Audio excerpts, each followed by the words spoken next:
Amables oyentes de Educación al Día, muy buenas noches. Bienvenidos a este espacio radial del equipo sindical de educadores demócratas del departamento de Antioquia. Hasta ahora saludamos a todos nuestros oyentes quienes nos sintonizan desde las 7:30 de la noche todos los días de lunes a viernes. Mi nombre es Karina Arango Carbonó y les doy la bienvenida a este espacio para la actualidad y la educación. Bienvenidos. Iniciamos nuestro programa Educación al Día la noche de hoy y esta noche escucharemos a Omar Arango Jiménez, ejecutivo de FECODE, en entrevista con el docente John Granados, quien hace parte del CEID de FECODE y habla sobre la agenda legislativa que por supuesto podrá afectar significativamente al magisterio colombiano. Escuchemos.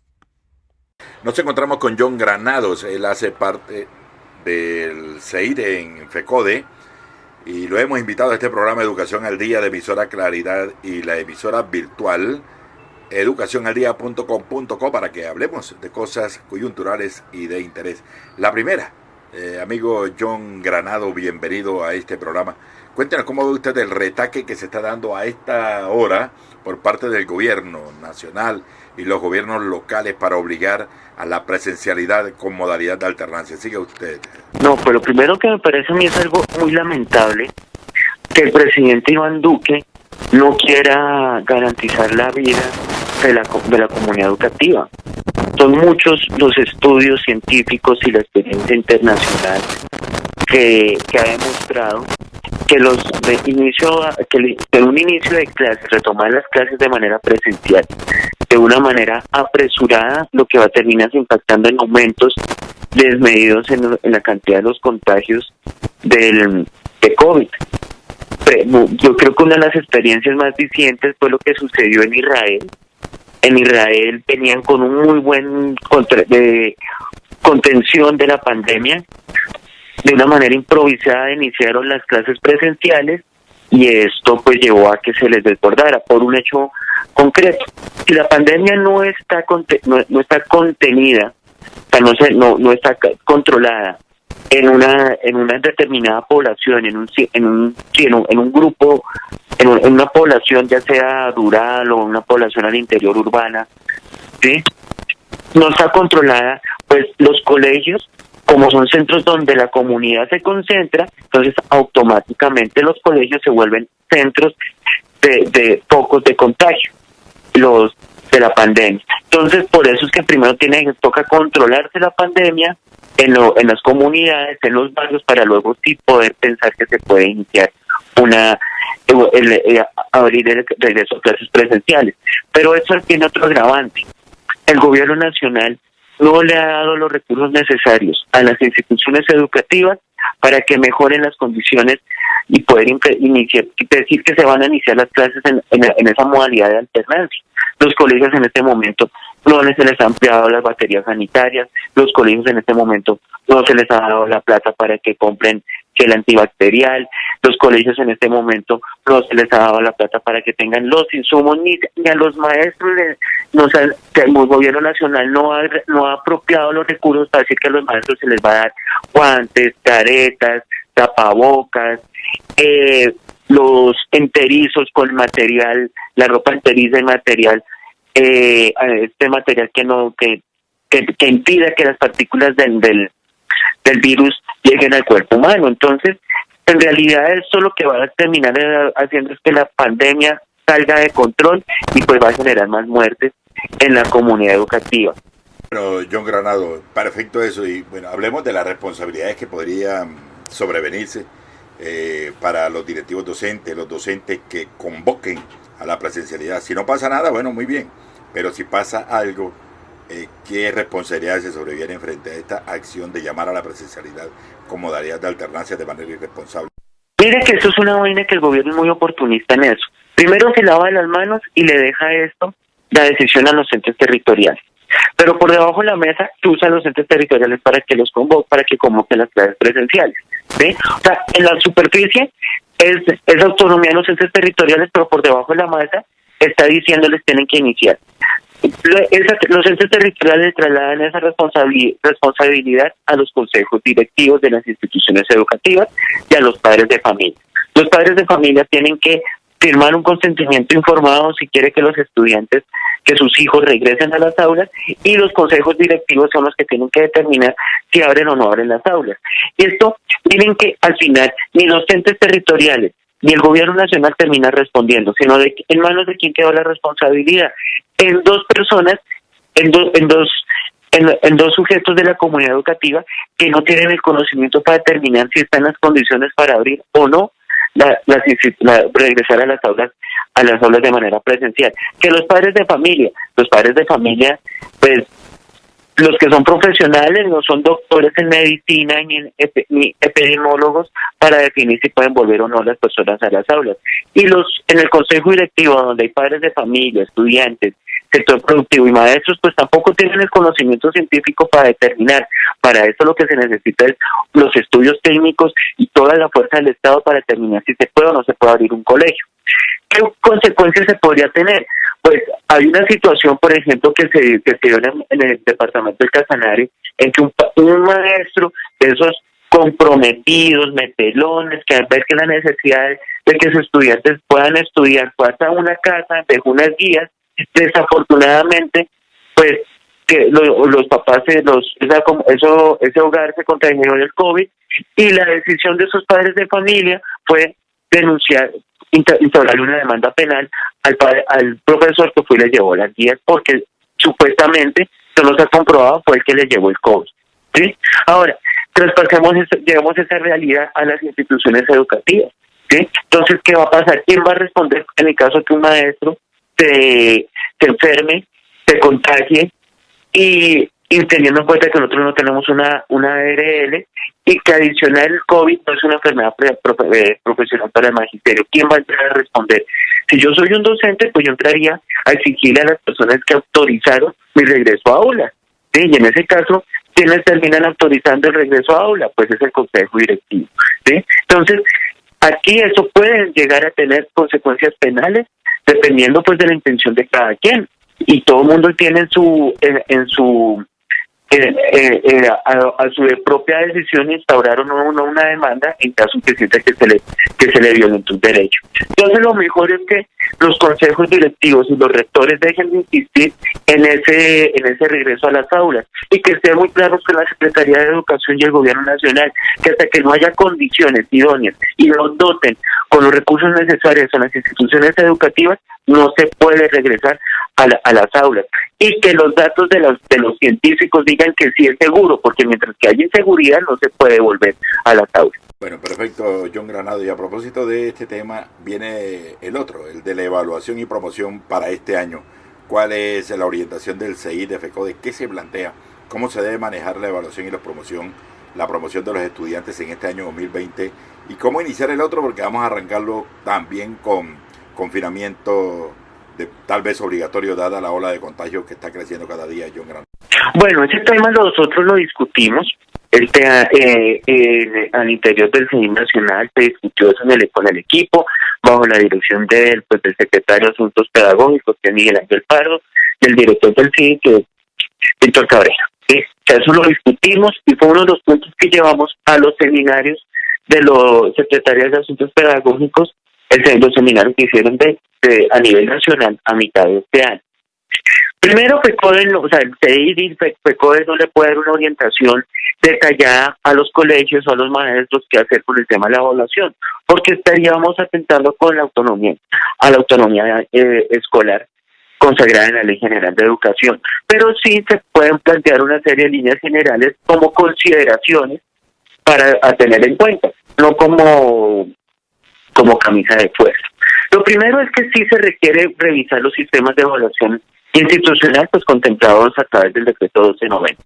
Eso es potestad del gobierno escolar, definir, hacer los ajustes necesarios, y la realidad de la pandemia pues amerita que se haga eso, del mismo modo como se adecuaron los currículos escolares y los planes de estudios para ofrecer las clases de manera no presencial. Entonces también para realizar la evaluación de los estudiantes pues toca entrar a revisar los sistemas de evaluación institucional para que se adecúen, uno, a los contenidos, pero también a las metodologías que se emplearon para la evaluación, porque hay una relación entre los contenidos, el currículo en general y el sistema de evaluación. Existe una relación directa allí.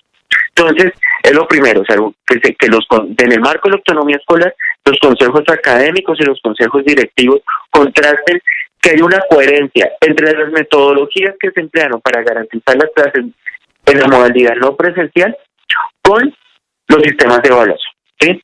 Segundo, los maestros, eso yo creo que es fundamental destacar, ¿sí? Que no puede quedar en el aire nada contrario a lo que voy a mencionar, y es que los maestros no hemos dejado de trabajar desde que inició la pandemia, ¿sí? O sea, nosotros hemos garantizado, de nuestros propios recursos, hemos garantizado el servicio educativo y el derecho a la educación de los estudiantes, de las y los estudiantes colombianos, ¿sí? Entonces, pues como se trabajó, pues hay que evaluar a los estudiantes, porque mal o bien pues avanzaron en algunos contenidos, luego con la misma facilidad, con el mismo nivel con que hubiera sido con las clases presenciales, pero pues se avanzó. Entonces sí hay que hacer un proceso de evaluación, indudablemente. Ahora, que ese proceso de evaluación pues tiene que responder a unos criterios también diferentes, porque las clases no son presenciales. Entonces, y hay un marco que es totalmente novedoso y una serie de hechos extraordinarios que nos abrumaron de la pandemia. Entonces eso también indica que la evaluación tiene que contemplar unas cosas que antes tal vez para algunos maestros no eran importantes. Y aquí yo me atrevería a mencionar lo siguiente, ¿sí? Con el debido respeto, pues me atrevería a mencionar lo siguiente. En el marco de la pandemia, una cosa es calificar a un estudiante que tiene toda la posibilidad de recursos tecnológicos y de conectividad a Internet, a calificar o evaluar a un estudiante que no tiene acceso a eso, ¿sí? Entonces, un estudiante que tiene todas las condiciones, ¿sí? que tuvo la posibilidad de comer, de conectarse, la energía eléctrica, todo ese tipo de cosas, pues tiene unas condiciones cualitativas que le favorecieron estudiar, a diferencia del estudiante que la pobreza le impidió comer varias veces al día, o conectarse a Internet. Y el maestro aquí va a tener que entrar a mirar aspectos mucho más cualitativos que cuantitativos en el proceso de evaluación. O sea, es un estudiante, esa es mi apreciación personal, aquí sí quiero hacer esa aclaración, que no es la posición, pero esto no es una posición de todo el CEDI, ni es una posición de FECOR, es mi posición como para dar el ejemplo, ¿sí? A manera de ejemplo, es que un estudiante que tiene todas las posibilidades y no entregó nada, pues ese estudiante pues debe perder. Pero a diferencia de un estudiante que tuvo muchas carencias, ¿sí? Y no pudo entregar, ese caso en particular toca darle una mirada específica conforme a los acuerdos que tienen en la institución educativa. Que lo que toca es como mirar un poco más el proceso de cada estudiante, las posibilidades que tuvo, ¿sí? Y a partir de ello pues mirar si se puede pasar o no se puede pasar. Cursa en el Congreso, cursan unos proyectos de ley que podrían afectar la autonomía de las instituciones educativas, del trabajo de los docentes, la formación de los niños, la autonomía establecida en la ley 115, pero otros que tocan con los regímenes de los maestros, con la salud. Hablemos del proyecto 094 Home School. ¿Qué es lo que tiene ese proyecto que de pronto nos puede afectar, John Granado? No, gravísimo. Lo primero, tú sabes que el acumulado de la historia, el conocimiento que la sociedad y que la civilización humana ha logrado es que la educación es algo fundamental, ¿sí? Y a lo largo de la historia, entonces, se ha evidenciado que las personas que más se preparan, que más educadas, no se han educado en el seno del hogar, sino que se han educado en instituciones dedicadas a tal fin o a través de personas que se han dedicado para tal fin. Entonces, uno mira el papel de Sócrates y de Platón y de todos estos filósofos socráticos y presocráticos en la formación de grandes dirigentes y de reyes en la antigüedad. En épocas más recientes, quienes iban a adquirir una educación, una educación, los reyes eran los que tenían la posibilidad de tener maestros especializados que les enseñaban no solo el tema de gobernar, sino que los educaban en la cultura universal. ¿Y quiénes se educaban en la casa? Pues los siervos, los pobres, los campesinos, porque como no había una institución, como educar es algo tan costoso y es un privilegio, pues tenían que educarse, era en el seno del hogar o a través de la iglesia, que son sociedades, pues que son instituciones básicamente conservadoras. La casa, el hogar, no es una institución, es una institución donde se educa en valores, en la tradición, pero no es una educación que esté cercana al conocimiento, a lo más avanzado de la ciencia, la cultura y las artes. Durante el mandato de Federico I en Alemania, durante el siglo durante el siglo XVIII, se instauró la escuela y la educación pública como una política de Estado en Alemania. ¿Sí? Y eso es a partir de la comprensión que la única manera para garantizar un pueblo culto, un pueblo educado, es a través de la intervención directa del Estado y financiando directamente el Estado. Y a través de unas personas que sean directamente preparadas para tal fin, que vienen siendo los maestros. ¿Sí? Los maestros, nosotros nos preparamos para en un saber, en un conocimiento disciplinario, en un conocimiento pedagógico para dar las clases, para educar y enseñar a los estudiantes. Y eso no lo tienen los hogares. Entonces este proyecto de Home School, ¿sí?, atrasa todo eso. Primero dice que la educación da la posibilidad de que los niños se puedan educar en el seno del hogar, pero adicionalmente solo le exige que en el hogar haya una persona con el nivel de bachillerato. ¿Sí? O sea, ya no es una persona especializada que haya cursado una universidad o una normal, que haya tenido la oportunidad de hacer un posgrado, no. Coloca algo mínimo, que es un bachillerato. ¿Sí? Y un bachiller pues tiene los conocimientos básicos para enfrentar los retos de la sociedad, ¿sí? Y los conocimientos básicos del conocimiento de la cultura y de la ciencia. O sea, un bachiller conoce las generalidades de cada una de las disciplinas del conocimiento, de la química, de la física, del cálculo, de la matemática, pero conoce son las generalidades, no tiene un conocimiento especializado para poder entrar y enseñarle a un estudiante, a otra persona. Entonces lo de Home School es atrasar y condenar a la educación pública al atraso, ahorrar dinero y tras del hecho empezar a dar el paso a la privatización. Entonces vamos a tener una educación de muchísimos privilegios para las personas para las clases más pudientes de este país, una educación precaria, casi de lo más atrasado para el pueblo en general. Entonces, eso lo que va en vía es de tener a la sociedad colombiana con los más altos niveles de ignorancia. Porque primero está la vida y la salud de nuestros estudiantes, familias, docentes, directivos docentes y administrativos. Decimos no a la alternancia, no a la presencialidad a partir de agosto. Invitamos a la comunidad educativa a respaldar la desobediencia civil. Seguiremos el trabajo desde las casas. Unidos vamos con FECODE. Si tienes dificultades para estar al día con el pago de tu factura de servicios EPM, ahora puedes abonar a tu factura para que no tengas que pagar en un único momento, porque podrás realizar abonos parciales para pagar una o varias facturas que tengas pendientes. Y si tienes tus servicios suspendidos o cortados, podrás realizar la cantidad de abonos necesarios para restablecer tu servicio. Accede a este beneficio a través de nuestra página web www.epm.com.co, ingresando a transacciones rápidas o a nuestra asesora virtual EMA. EPM, por ti estamos ahí. Vigilado Superservicios. Continuaremos siendo solidarios con la población más vulnerable, el sector salud y la comunidad educativa. Solo la consolidación de la reforma constitucional al sistema general de participaciones garantizará el incremento de los recursos para salud, educación, agua potable y saneamiento básico. Seguiremos defendiendo los derechos de los trabajadores y los colombianos. Unidos vamos con FECODE. Y estamos de vuelta aquí en nuestro programa Educación al Día y le recordamos que hoy estamos escuchando a John Granados, quien hace parte del CEI de FECODE y nos cuenta cómo acontecerá la agenda legislativa en Colombia y por supuesto explica de qué maneras pueden estas leyes afectar a los docentes en Colombia.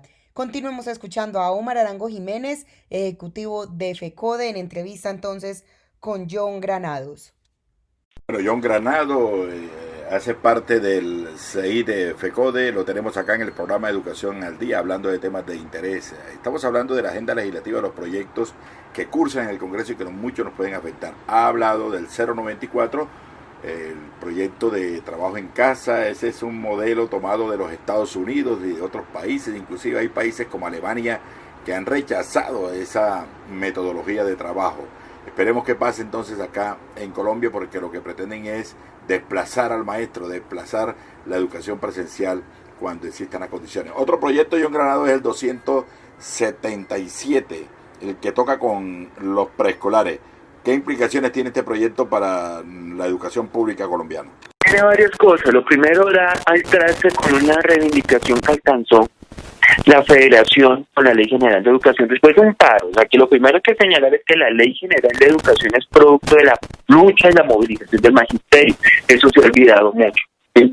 Y bueno, usted vivió esas épocas allá en Medellín, sabrá que yo en ese entonces era un niño, pero Omar sabe cómo vivió esa pelea en carne propia y la dio allá en Antioquia, ¿sí? Que no fue una cosa fácil para que el magisterio lograra obligar al gobierno nacional a expedir la ley, al gobierno en general, estamos hablando también que el Estado colombiano, o sea, que el legislativo, que el Senado y el Congreso de la República emitieran una ley de la República, que es la Ley General de Educación. Y eso no fue una tarea fácil, fue un paro larguísimo, muchísimas movilizaciones, y en esa ley quedó establecido que se tiene que garantizar el preescolar de 3 grados en la educación pública.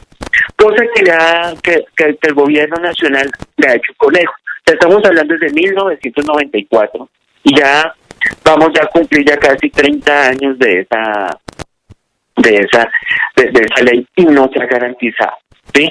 ¿Qué es lo que ha hecho el gobierno? Le ha mamado gallo a eso y emitió una ley que es la famosa ley de primera infancia, que hay una gran diferencia entre la visión de primera infancia y el preescolar.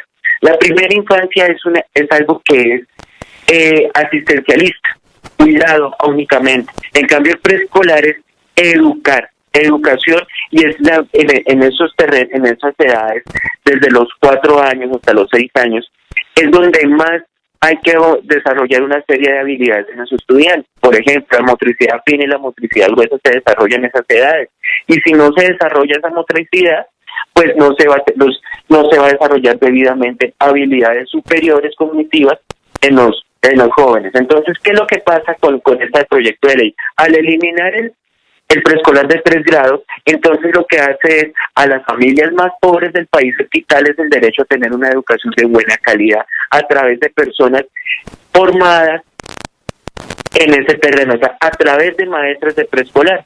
Y lo que lo pasa a lo que esto no es una posición despectiva ni nada de eso, sino es llevarlo a una visión asistencialista y que la puede prestar cualquier entidad, no los colegios públicos privados. Y cuando estamos hablando de cualquier entidad, puede ser una organización de padres de familia, puede ser una cooperativa, puede ser, pero no garantizando los 3 grados, sino tan solo garantizando 1 grado de preescolar, ¿sí? Bajo esta visión asistencialista, o sea, no mediante la contratación de maestras de preescolar que vienen formadas y que conocen las exigencias y lo que se les tiene que desarrollar con el conocimiento para poder educar a esos niños, no, sino que las llevan sino que para permitir que cualquier persona pueda atender a estos chicos. O sea, esto es lo que es un atentado al futuro, ¿sí? O sea, eso no es un atentado, pues el magisterio siempre ha defendido los derechos de la educación de todos los colombianos, una educación pública de calidad para todos los colombianos, pero aquí lo que directamente afectados van a ser los padres de familia y las futuras generaciones, porque no van a tener la posibilidad de tener un preescolar.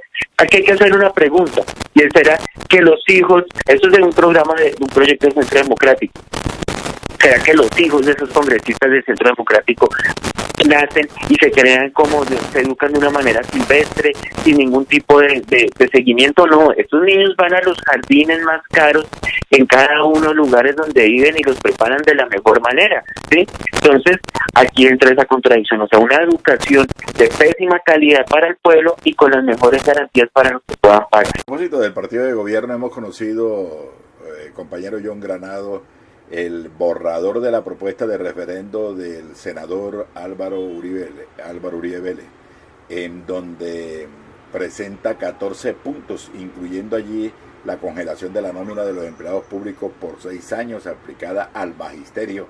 Un proyecto de referéndum donde textualmente plantea que hay que congelar el escalafón y el aumento anual que sea solamente del IPC, o sea, de acuerdo a la inflación, donde hablan que va a hacer una austeridad en el funcionamiento estatal para mayor inversión social. Se congelarían entonces las inversiones en la educación, pero de igual manera trata muy mal a FECODE y de manera clara y despectiva dice que hay que acabar con FECODE. Ha lanzado encuestas que salen, nosotros sabemos que de dónde salen esas encuestas, que es de La Bodega, donde dice que van a invertir recursos para quitarle el monopolio de la educación a FECODE, un monopolio oficial que tiene FECODE. ¿Cuál es su opinión frente a la propuesta de Álvaro Uribe?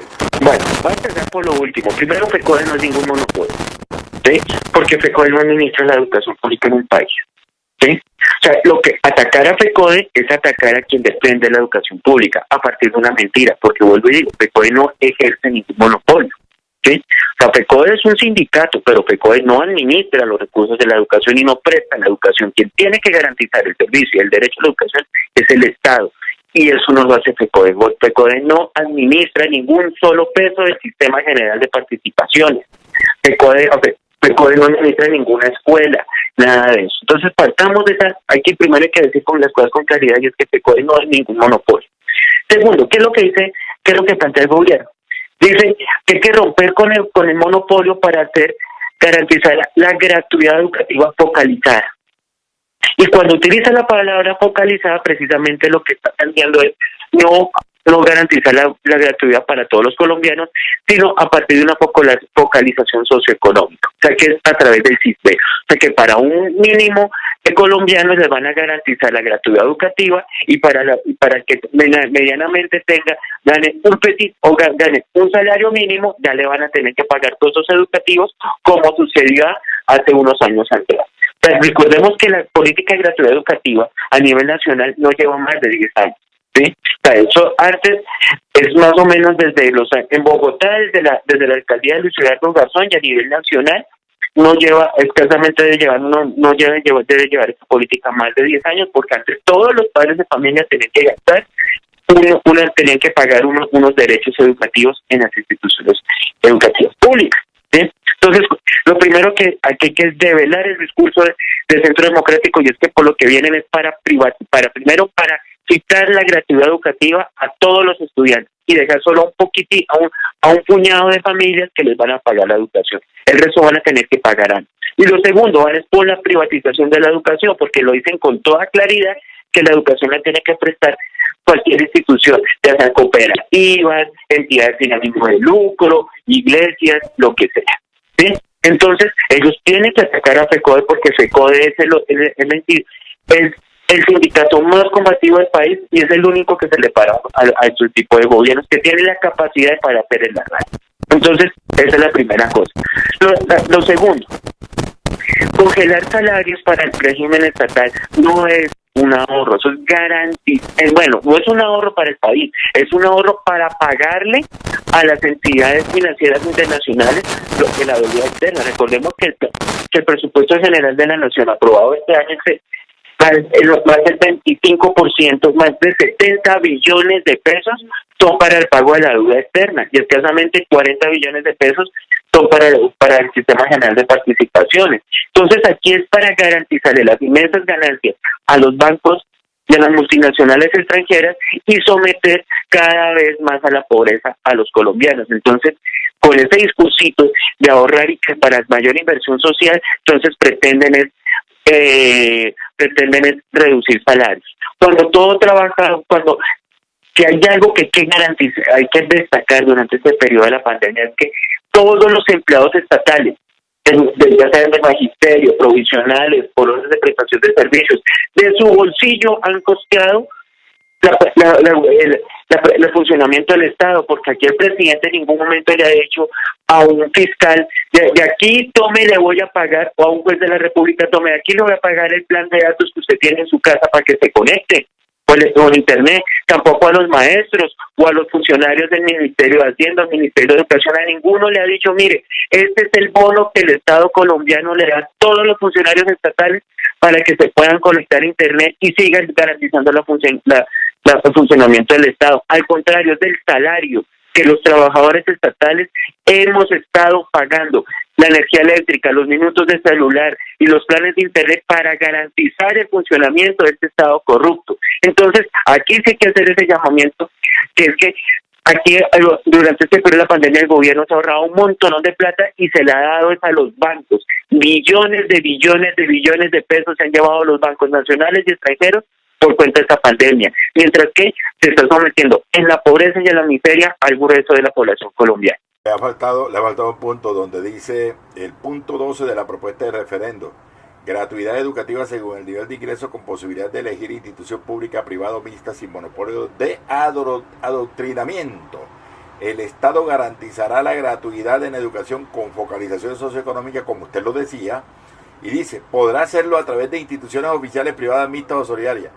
Hoy existe, dice Álvaro Uribe, un monopolio oficial a través de FECODE que ha sustituido la ciencia y la libertad de enseñanza por el adoctrinamiento político. ¿Qué opina usted, compañero? Lo primero hay que señalar es que quien ha eliminado la ciencia en el país es el gobierno de Álvaro Uribe Vélez, el gobierno de Juan Manuel Santos y el gobierno de Iván Duque, ¿sí? Porque le han hecho importantísimos recortes a conciencia. Pero si hay algo que ha brillado por su ausencia durante el periodo de la pandemia es el tal Ministerio de Ciencia y Tecnología. Esa señora que es defensora por allá diciendo que para el tratamiento del cáncer toca consumir hongos, ¿sí? Y apartándose de del conocimiento científico para el tratamiento del cáncer, esta señora ha brillado por su ausencia. O sea, uno escucha hablar aquí es a los economistas, no a los científicos, y ella precisamente durante este periodo ha brillado por su ausencia. Cada una de las decisiones que ha tomado este gobierno en materia económica ha sido en contra del conocimiento científico. Les doy un ejemplo. En el Reino Unido, que es uno de los países de los países más neoliberales del mundo, garantizaron más de 15.000 euros para todos los ciudadanos para enfrentar la pandemia, porque tenían que salvar el ingreso de las personas, para salvar el empleo y salvar la economía. En Colombia, escasamente aquí no alcanza ni siquiera 2 euros lo que le están dando a todos los colombianos. ¿Sí? Aquí se damos unos auxilios ridículos de 100.000 pesos a una porción muy reducida de la sociedad del país, de las personas necesitadas de este país. Entonces miren cómo este país toma decisiones contrarias a lo que toman en otras naciones. Frente al tema, yo creo que frente al tema de cómo se ha tratado la pandemia, la manera como el presidente Duque abrió la economía, lo que ha generado eso lo que ha demostrado es que va a ir en contra de todo lo que la ciencia y el acumulado que se ha tenido sobre el conocimiento del comportamiento del COVID. O sea, lo que se demuestra aquí es que quien ha actuado en contra de la ciencia y el conocimiento científico es precisamente el gobierno de Iván Duque. Pero segundo, aquí ellos están atacando la libertad de cátedra. Y la libertad de cátedra es la garantía para el desarrollo de la ciencia. ¿Y cómo atacan la libertad de cátedra? Porque recuerden el año pasado que el senador Álvaro Uribe Vélez atacó la libertad de cátedra. La senadora Paloma de Valencia presentó un proyecto de ley para quitar la libertad de cátedra. Y aquí, en ese momento, entonces, también viene cursando otro proyecto de ley que es de los tutores de formación para los docentes. También viene ahí otro atentado contra la libertad de cátedra. Y si hay algo que garantiza el desarrollo de la ciencia y el desarrollo del conocimiento de la libertad de cátedra, porque es gracias a la libertad de cátedra que se llevan los conocimientos más avanzados a las aulas. Voy a dar un ejemplo. Aquí en Bogotá, el año pasado se presentó un conflicto con una rectora en un colegio Fontibón, en el Colegio Técnico Internacional, y esta rectora le había colocado un proceso disciplinario a un profesor porque hizo una actividad conmemorando el desarrollo de la teoría de la evolución, con un argumento, imagínense, un argumento que decía que este profesor era promotor del ateísmo. Entonces, eso que está haciendo esa rectora es una acción abiertamente ilegal porque va contra la libertad de cátedra y la libertad de culto. Si no existe la libertad de cátedra, pues la rectora hubiera ganado ese proceso y terminan destituyendo al maestro. Pero como existe la libertad de cátedra, el maestro puede hablar de lo más avanzado de la ciencia y dejar a la religión en otro terreno, donde se debe estudiar en otro terreno, con todo el respeto a los que son religiosos. Pero una cosa es la ciencia y otra cosa es la religión. Y aquí sí hay algo clarísimo, que quien representa todos estos valores más, los valores más reaccionarios, los que hablan de la xenofobia, los que hablan de la exclusión, los que reniegan del conocimiento, es precisamente el Centro Democrático. Los que hablan con mentiras es el Centro Democrático, y el que habla con mentiras está en contra de la ciencia. Entonces, aquí lo que se hizo, una verdadera intención del gobierno nacional, es de acabarla con la libertad de cátedra para acabar con cualquier signo de oposición a este gobierno.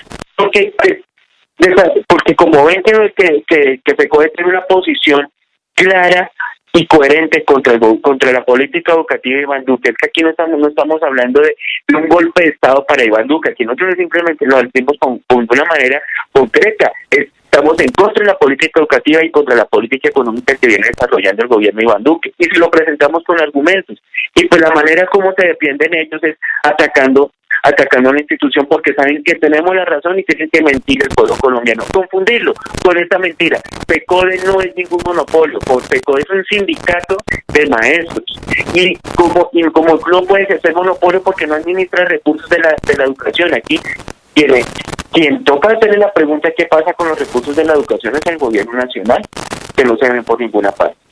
Porque primero está la vida y la salud de nuestros estudiantes, familias, docentes, directivos docentes y administrativos. Decimos no a la alternancia, no a la presencialidad a partir de agosto. Invitamos a la comunidad educativa a respaldar la desobediencia civil. Seguiremos el trabajo desde las casas. Unidos vamos con FECODE. Por un trabajo libre de contagio. Por un trabajo libre de contagio. La CUT, la OIT, el gobierno de Noruega Fensuagro y Sintrainagro apoyan a los trabajadores del sector rural en la lucha por exigir condiciones de trabajo seguras y saludables durante la crisis del COVID-19.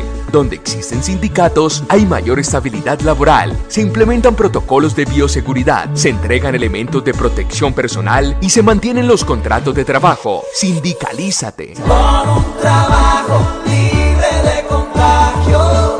Mayores informes www.cud.org.co, www.sintrainagro.org, en Facebook, Fensuagro Colombia. Si tienes dificultades para estar al día con el pago de tu factura de servicios EPM, ahora puedes abonar a tu factura para que no tengas que pagar en un único momento, porque podrás realizar abonos parciales para pagar una o varias facturas que tengas pendientes. Y si tienes tus servicios suspendidos o cortados, podrás realizar la cantidad de abonos necesarios para restablecer tu servicio. Accede a este beneficio a través de nuestra página web www.epm.com.co, ingresando a transacciones rápidas o a nuestra asesora virtual EMA. EPM, por ti estamos ahí. Vigilados Superservicios. Porque la vida y la salud están primero, la educación pública continuará en clases desde las casas. No a la alternancia. Exigimos al gobierno nacional garantías para los derechos y las necesidades de la población. Renta básica ya. Por el respeto del patrimonio público. Por la consolidación de la reforma constitucional al Sistema General de Participaciones. Unidos vamos con FECODE. Estamos de vuelta aquí en nuestro programa Educación al Día. Esta noche escuchando a Omar Arango Jiménez, ejecutivo de FECODE, en entrevista con John Granados, miembro del CEID de FECODE, hablando sobre la agenda legislativa. A continuación escucharemos un análisis sobre estas iniciativas, especialmente el proyecto 010, que habla de la salud y de los regímenes especiales, como por ejemplo el que hace parte el Magisterio Colombiano. Escuchemos. John Granado, vamos finalizando, pero ustedes en el CEID han hecho un análisis completo de todas estas iniciativas del gobierno. Han tocado ustedes el proyecto de ley 010, que también habla de la salud y habla de los regímenes exceptuados que hoy tenemos los maestros, las fuerzas militares y los trabajadores de Ecopetrol. ¿Qué dice usted? ¿Qué opina sobre ese proyecto de ley 010, John Granado, integrante del CEID de FECODE? El proyecto 010 es una de las... Lo primero es donde viene el tema cómo es que este gobierno de Iván Duque, bueno, y aquí es un cambio radical, le mienten al país abiertamente, ¿sí? Aquí ellos identificaron algo, que el problema es la EPS. Claro, las empresas promotoras de salud son empresas que están desacreditadas ante la sociedad colombiana, entonces lo que hacen es simplemente cambiarle la sigla. O sea, ya no van a hablar de EPS, sino que van a hablar de aseguradoras de salud, pero con el mismo funcionamiento, ¿sí? Aquí no va a haber, eso es una mentira grande, ¿sí? Es como decir, John Granado se cambia el nombre por Pepito Pérez, pero sigue siendo mi mismo comportamiento, sigo siendo la misma persona. Eso es lo que van a hacer con el tema de las EPS. O sea, cambiarle simplemente a la manera como se roba la salud y se le niega el derecho a la salud a los colombianos. Los que van a hacer con otro nombre le van a atentar contra la vida de los colombianos. Primera cosa. Lo segundo, lo que va a hacer eso va a hacer es fortalecer el papel de las entidades financieras, porque, ojo, aseguradoras en salud. Detrás de toda aseguradora hay un banco, porque las aseguradoras son entidades financieras, o sea que quien va a estar más, o sea, lo que va a quedar clarísimo es que los que van a quedar al frente de la salud de Colombia van a ser el sector financiero internacional. ¿Por qué razón? Porque el proyecto de ley, bueno, esta ley prevé que se tiene que hacer una revisión exhaustiva y mirar cuál es la situación de solidez financiera de las empresas de salud que están en este momento en el país.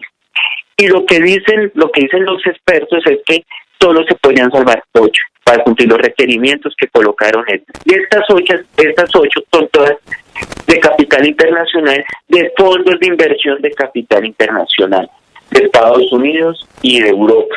Entonces, miren que lo que va a quedar en manos, la salud colombiana va a quedar en manos de bancos internacionales.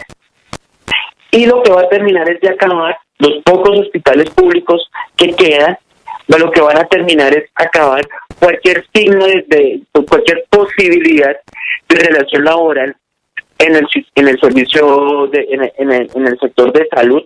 En este momento es una cifra alarmante.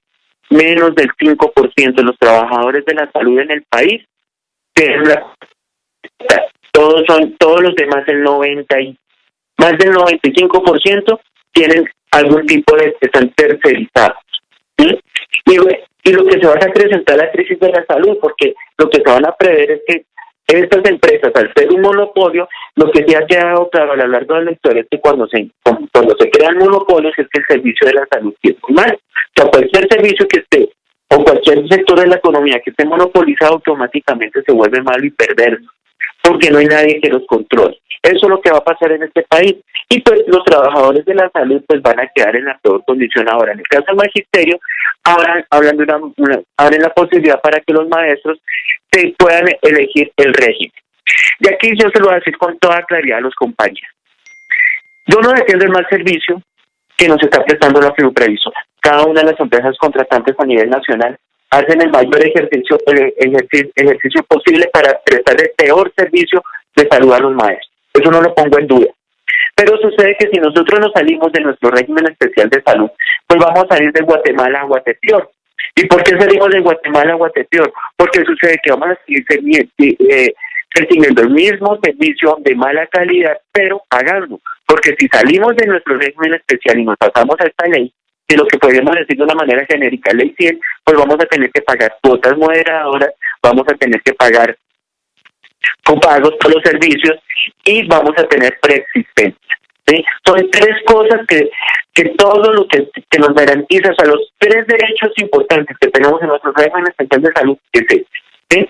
Entonces, pues nos van a colocar eso, y el gobierno es experto en esto. Miren lo que hizo con el Seguro Social. Al Seguro Social le nombró las personas más corruptas para administrarlo. Lo mismo ha hecho con la previsora y con el fondo. Pero luego lo desfinancian. A eso han hecho con la previsora y con el fondo, lo tienen desfinanciado. Y cuando tienen esas 2 cosas, lo desprestigian. Y para el prestigio, como se presta más servicio, han colocado a la gente más corrupta, le quitan el prestigio, entonces los afiliados dicen los usuarios, entonces ¿para qué defendemos eso? Eso pasó con el Seguro Social. Entonces cuando privatizaron y acabaron el Seguro Social, todo el mundo aplaudió. Se acabó esto, vámonos para Café Salud, vámonos para Colsánico, vámonos para Compensar, vámonos para Salucop. Y ahora, ¿cómo están todos los colombianos en esas empresas? Peor de lo que estaban antes con el Seguro Social. Entonces, aquí nosotros tenemos que defender nuestro Fondo de Prestaciones Sociales del Magisterio, porque el Fondo de Prestaciones Sociales del Magisterio es la joya de la corona. ¿Por qué es la joya de la corona? Imagínense, mire, el Fondo de Prestaciones Sociales del Magisterio unifica el magisterio entre maestros del 2277 y del 1278. Unifica los maestros provisionales con los que están nombrados en propiedad. Unifica los maestros activos con los maestros que están pensionados y haciendo su uso o el retiro. Y pues tiene afiliada a nuestras familias. Entonces, por eso es que el 19, una de las tantas razones es que salía a paro el 19 de noviembre para exigir al gobierno de ley que hunda todos estos proyectos. Finalmente, compañero John Granado, y gracias por estar aquí en este espacio de Educación al Día. Listo, visto todo este panorama, la cantidad de injusticias que se cometen, atropellos, arrasamientos, ¿qué hay que hacer? ¿Qué hacer en este fin de año en medio de la pandemia? ¿Cómo unirnos para enfrentar toda esta política, compañero John Granado? Bueno, yo primero quedo espera a la orientación que dé el Comité Ejecutivo y la Junta Nacional de FECODE. Pero el Comité Nacional de Paro, en el cual está la CUT y también está FECODE, pues ya convocó a un paro nacional para el 19 de noviembre. Y pues atendiendo a esta orientación que da el Comité Nacional de Paro, yo creo que es importante empezar a calentar y a convocar a los maestros para este paro del 19 de noviembre, porque tenemos muchas razones. La pandemia nos está obligando a salir a las calles. Indudablemente, este gobierno está aprovechándose de la situación que nos supone la pandemia, de que no nos podemos movilizar con tanta tranquilidad para avanzar contra los colombianos, contra los derechos de los colombianos. Aquí no podemos guardar silencio frente al asesinato que se está haciendo. Todos los días se están muriendo un líder social en el país, todos los días se están amenazando a alguien. El Comité Ejecutivo en su conjunto recibió, y el presidente de la CUT recibieron amenazas de muerte. O sea, el gobierno de Iván Duque, este gobierno está avanzando contra los colombianos, contra las organizaciones sociales, contra los derechos, para todos dárselo a un puñado de familias, de empresarios colombianos, y cumpliendo cada una de las medidas que vienen, que ordena la OCDE y que vienen ordenadas desde los Estados Unidos. Entonces, no nos queda más que salir a las calles a protestar y pues a hacer uso y participar en esa convocatoria que nos hace el Comité Nacional de Paro para el 19 de noviembre y estar prestos para las próximas movilizaciones a las que se llaman. Bueno, compañero John Granado, integrante del comité, o mejor del CI de FECODE, gracias por estar con nosotros en la emisora virtual educacionaldia.com.co y su programa Educación al Día. Muy amable usted, John Granado, que la pase muy bien. Bueno, muchas gracias. Saludos. En Nueva EPS nos adaptamos y evolucionamos por la salud de nuestros afiliados. Desarrollamos un ecosistema de servicios para facilitar tus consultas y solicitudes. Asesor a un clic, portal transaccional, asesora virtual EVA, aplicación Nueva EPS móvil, línea gratuita de atención al afiliado y línea exclusiva COVID-19 usando el numeral 961 www.nuevaeps.com. Gente cuidando gente. Vigilado Supersalud. FECODE reconoce la invaluable labor de los trabajadores de la salud. Por eso, hoy más que nunca, se requiere la consolidación de la reforma constitucional al Sistema General de Participaciones que incremente los recursos de salud, educación, agua potable y saneamiento básico. Durante esta pandemia, quedémonos en nuestras casas. Unidos vamos con FECODE. Y de esta manera hemos llegado al final de nuestro programa Educación al Día. Les recuerdo que este es el espacio radial del equipo sindical de educadores demócratas del departamento de Antioquia. Recuerden que les habló Karina Arango Carbono. Que tengan todos una feliz noche.